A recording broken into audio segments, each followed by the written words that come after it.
Derrière les deux nouvelles Impreza N14, on retrouvait le modèle précédent, piloté par un Olivier Collard encore auréolé de sa victoire au rallye de Luxembourg.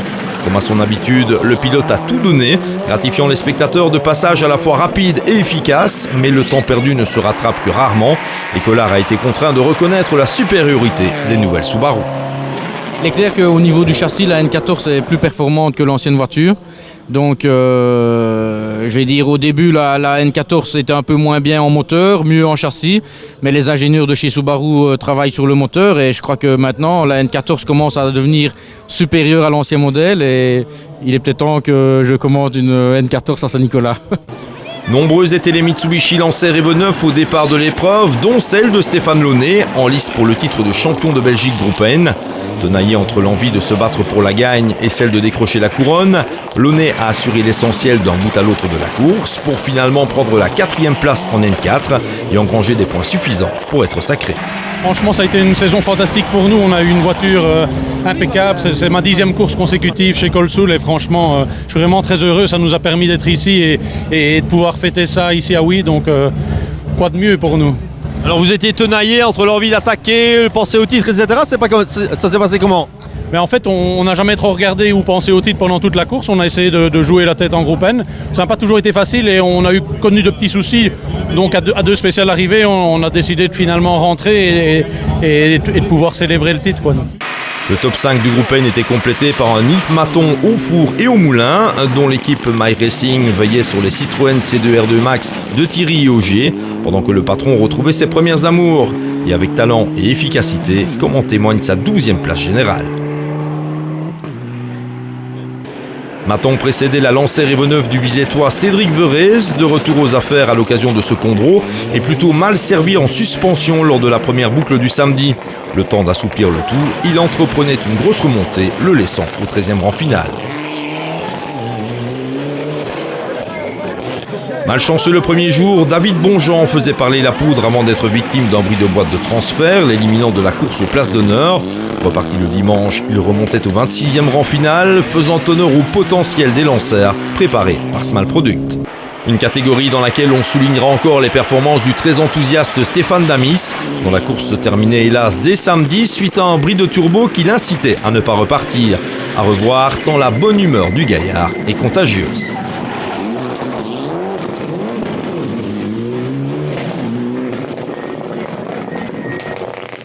Que dire alors du premier grand rallye de l'ex-cycliste professionnel Marc Strehl qui profitait des conditions météorologiques changeantes sur la spéciale show de vendredi soir pour s'offrir son premier scratch en groupe N. Le lendemain, les choses reprenaient un cours plus normal, Strehl poursuivant son apprentissage du rallye et de la Lancer Evo 9. Alors qu'il pointait au 29e rang général, il était victime d'une touchette samedi en fin de journée. Les dégâts étaient heureusement mineurs et la Mitsui Jägermeister pouvait repartir dimanche pour terminer la course. Sans ces 10 minutes de pénalité, Strehl aurait achevé l'épreuve au 17e rang. Chapeau bas. C'est terminé et que du plaisir. Vraiment, c'était un grand moment et que du bonheur. Mais c'est très dur. On ne se rend pas compte. Je veux dire, en allant voir, moi c'est la première fois que je suis dedans. Et on ne se rend pas compte en étant sur le bord des spéciales à quel niveau c'est, mais c'est un truc de fou, mais qu'est-ce que c'est bon. Qu'est-ce qui vous a impressionné dans ce Condro, Marc? Qu'est-ce qui m'a impressionné? Déjà le monde, rouler devant un monde pareil, c'est quelque chose de magique. C'est des choses qu'on ne retrouve pas sur d'autres épreuves, je pense. Et la vitesse, le parcours, la difficulté du parcours, c'était Holiday on Ice un peu tous les jours. Et la première spéciale de hier, c'était aussi une bière de voiture, on slalomait les voitures dans les arbres, les poteaux. C'était assez impressionnant. Et le plateau, quoi, ici, c'est... moi, l'année passée, j'étais encore des gens chez qui je prenais des photos et je mettais devant mon ordinateur. Et maintenant, je regarde mes temps comparé à eux. Donc ça, c'est magique. Classe N4 toujours avec la présence de Cédric Pirotte qui s'est offert une Saint-Nicolas en avance avec cette Subaru Impreza de l'ancienne génération. Mais l'ami Cédric sait y faire et sa prestation a été remarquable. On passe dans la catégorie 2 roues motrices avant où Chris Prinsen dominait la majeure partie de l'épreuve au volant de sa Renault Clio R3. Comme à l'accoutumée très efficace, le longiligne néerlandophone ne pouvait hélas pas sabrer le champagne, un cardan le contraignant à l'abandon au départ de la 12e spéciale. Tout profit pour les Citroën C2 R2 Max du My Racing d'Yves Maton. Véritable attraction de ce rallye, le jeune français Sébastien Ogier, tout frais champion du monde junior, découvrait le parcours et parvenait à signer des performances semblables à celles de Bruno Thierry. Un joli tour de force pour cette découverte d'un rallye particulier, même si une boîte bloquée empêchait Ogier de voir le podium d'arrivée. C'est dès lors Bruno Thierry qui s'imposait dans le gang des tractions, notre ex-représentant en championnat du monde donnant comme à son habitude le maximum durant la totalité de la course. Au final, Bruno cueillait la 14e place générale avec 2 roues avant motrices et un moteur 1600 cm3. Et en plus, la collaboration avec Sébastien Ogier a apparemment bien fonctionné. Un gars charmant, dire que ce gars-là est sur les traces d'un certain Sébastien Loeb, et je pense qu'ici il a prouvé que son titre de champion du monde junior, il ne l'a pas volé parce que son pied droit est très très lourd.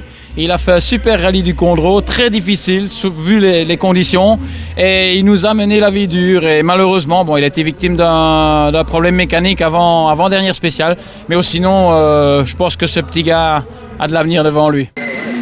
Dans la classe A6, Thierry devançait finalement un excellent Karen Burton qui a adopté son mode de pilotage favori, pied dans le phare, et en plus c'est rapide et efficace. Mais écoute, il y a eu du positif et du négatif, à part 2-3 bêtises. J'ai crevé une fois, j'ai confondu ma droite et ma gauche qui m'ont fait perdre, ces 2 trucs-là 2 minutes. Mais sinon, il a fallu qu'on est derrière Thierry et je pense pas qu'on aurait fait beaucoup mieux. Heureusement que j'ai abandonné, je vais dire. Ce qui est le point super positif, c'est que nos 2 voitures sont 2 et 3, donc les 2 voitures privées, donc juste derrière la voiture de chez Citroën à la limite, avec Pierre-Yves Cortals, mon meilleur ami, et ça, je suis super content.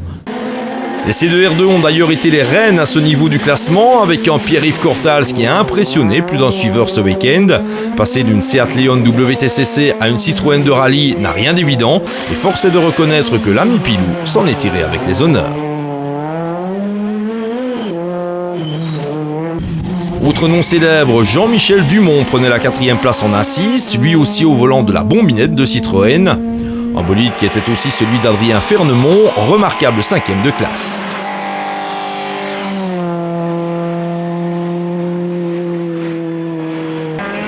Une importante délégation de Renault Clio figurait au départ de ce Condro, la plupart engagés en A7, et c'est le surprenant Hollandais Jan de Winkel qui avait le dernier mot.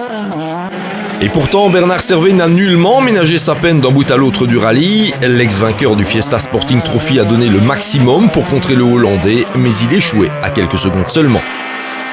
Ah, ça, je peux dire qu'on ne s'est jamais gratté autant les cheveux. Non, mais dommage, on a crevé hier, on perd 2 minutes et demie et ça a vraiment joué tout le Condro en fait. Et aujourd'hui, on est mal reparti le matin.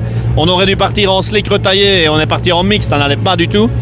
Et Jan de Winkel a bien joué le lieu, il est reparti avec le slick et on pensait pourtant quand on voit les temps qu'il faisait hier, il était carrément à côté de ses pompes et on devrait le remonter les 2 doigts dans le nez, mais pas du tout, on termine à 30 secondes de lui quoi, et puis on a recrevé 2 fois aujourd'hui, donc c'est vraiment pas bien joué quoi. Mais content de l'auto, tout va vraiment bien. Maintenant, à part les gros soucis qu'on a eu début de saison avec les 5 petits moteurs qui nous ont laissé tomber, mais maintenant tout fonctionne vraiment nickel. Un très bon Frédéric Tufano a imposé sa Peugeot 306 au 3e rang de la classe A7, preuve supplémentaire de la vélocité du garçon et du potentiel de sa monture.